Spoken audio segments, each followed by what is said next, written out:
प्रभो नमः शिवाय महारुद्राय धवलेश्वराय वालालिंगमहाप्रभो दीपं यदि परं ब्रह्म दीपं यदि जनार्दनः दीपहरतु मे पापो पूजा दीप नमस्तुते धवलेश्वराय वालालिंगमहाप्रभो संसार सुखी रखंतु। आज शुभ शनिवार रे समस्त श्रद्धालु भक्त मान को आश्रीपद करंतु। समस्त श्रद्धालु भक्त मानकर कर्म क्षेत्र उन्नति करंतु।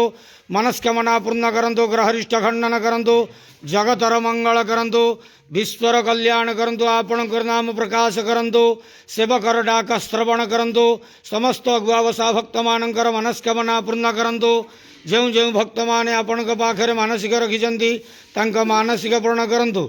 बाबा धवलेश्वराय वालालिंगाय नमो नमः। संसार सुखी रखंत आनंद गवार हरि बोलो।